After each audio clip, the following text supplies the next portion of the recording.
Hello everyone, this is Tony from Two Copper Pieces. I'm the one without the beard. In this episode, we're going to be painting white fur. Here's a Yeti I've done already.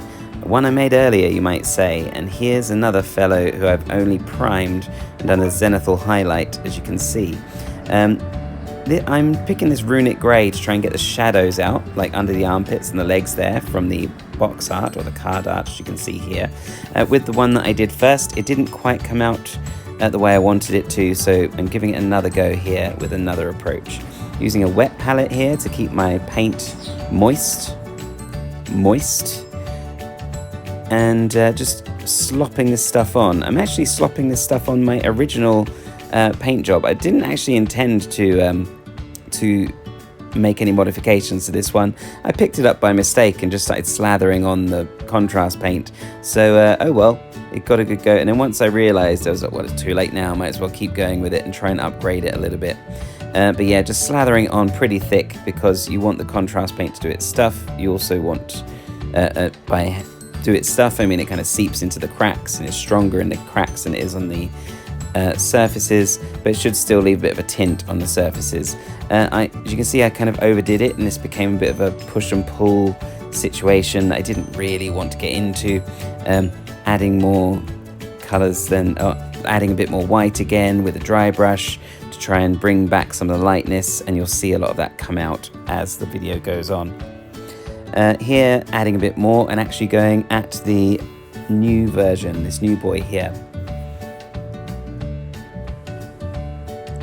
Now, what you'll see, I am really slopping it on, and it looks good as it's going on, but what you'll realize later is, although I'm slopping on pretty well, gravity does its thing and drags a lot of the contrast paint down, and it runs off of the miniature. Stays in the cracks, but it doesn't get as dark as I would like.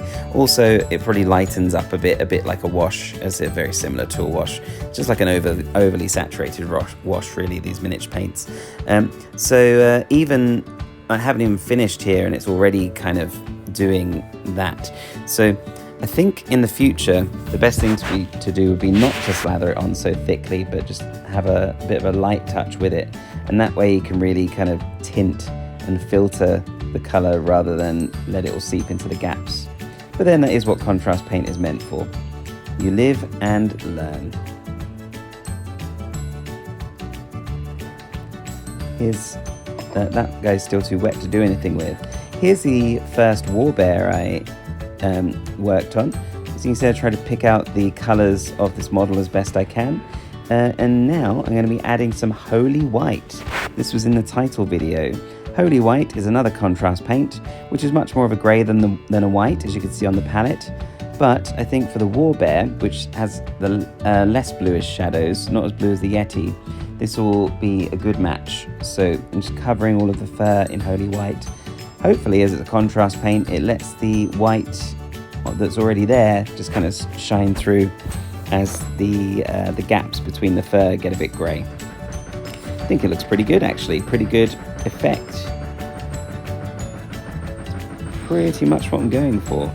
So that was a lot more successful. And you can see there are other things that require a bit of colour.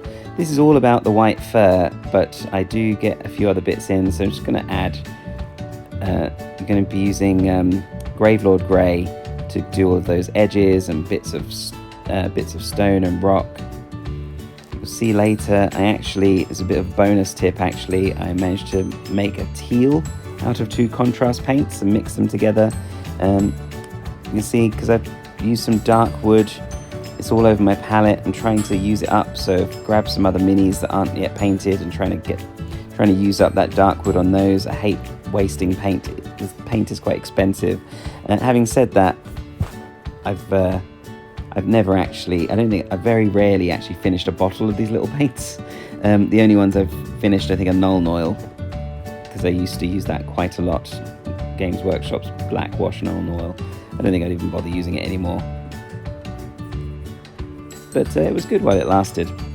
Now, you see I put him to bed there.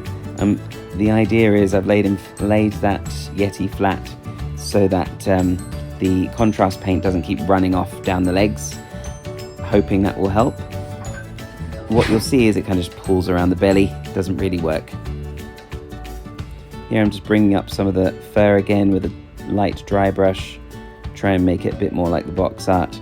Much like I did with the wash initially, I feel like doing this, I kind of overdid it and didn't get all of the right areas. I felt like I was being discerning about it when I was doing it, but it just didn't quite look how I wanted it to, as you'll see by the end.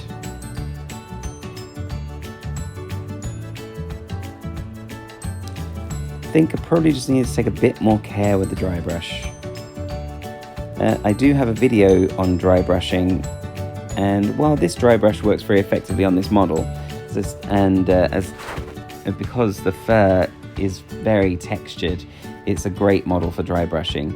I have a video which shows how you can dry brush pretty effectively and in a more targeted way, without too much extra effort really, but it uses a much smaller brush, and you can see that if you go and watch the video. The video is called Dry Brushing. Now that I say that, I'm not even sure I've released it yet, but it's coming. It's coming. Here I'm just pointing out some of the bits. There's some of the shine on the armor that I want to try and achieve with some highlights, with some glazes, and I think you'll see at the end it's a pretty good, quick NMM effect that I'm getting there. It's not something I'm super interested in showing in this video, so I'm not making a big thing of it here. Here is where I'm mixing up some teals. So I've got some plasmatic bolt green and some magic blue, mix them up with the end of my brush, and they're ready to go, and it gives it a much cooler, colder look than the blue I had used on the previous model, so I'm very happy with that. Somehow a lot more icy. Maybe not, maybe it does look more icy. I like the colour though, that's the main thing. I think it makes it stand out nicely. It's a gorgeous colour. See, it's a lot more vibrant than the one on the left hand side, but still in keeping with the tone, I think. So, and also now they've got a way of differentiating. You've either got the blue one, or the light blue one, or the teal one if you prefer. Right, here I am washing my brushes. This isn't brush soap. It's a good idea to wash them pretty much after every use, I'd say, like after every session, not after every brush stroke or something like that. But yeah, this will get into the get into the fibers of your brushes. Fibers, is that the right word? Whatever it is, the strands. It will get right into the strands, hopefully get out any paint that's clogged up in there, and it will condition your brushes and keep them ready to use well. Just rinse them off under the tap. Good to go. My brush soap is by a company called Da Vinci.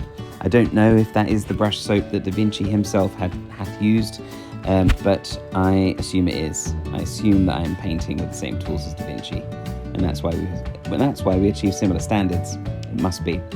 Right, here I am kind of dry brushing with a smaller brush.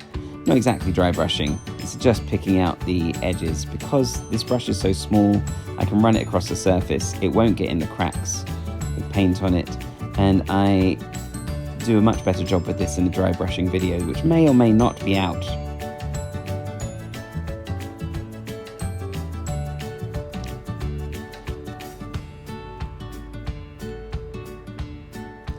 Here I put some white paint. This isn't contrast paint, this is just white acrylic miniature paint onto my wet palette, and it keeps it all hydrated, just enough for me to rub some into the bristles and get going with it, basically.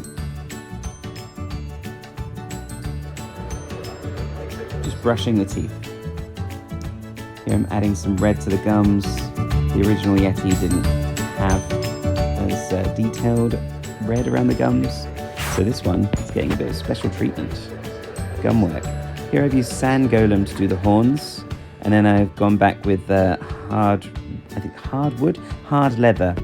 Both of them are contrast paints to try and achieve that look, and I think just pops a little bit more than my original one, so I'm very happy with the results there.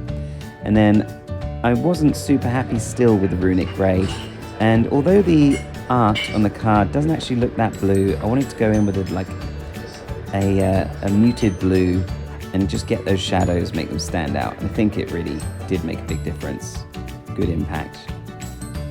Here I'm just adding in some of the colours there thanks very much for watching. I hope you enjoyed it. And if you like the video, please subscribe, hit the like button, share it with a friend, all that stuff. And yeah, I'll see you next time. Thank you very much. Bye-bye.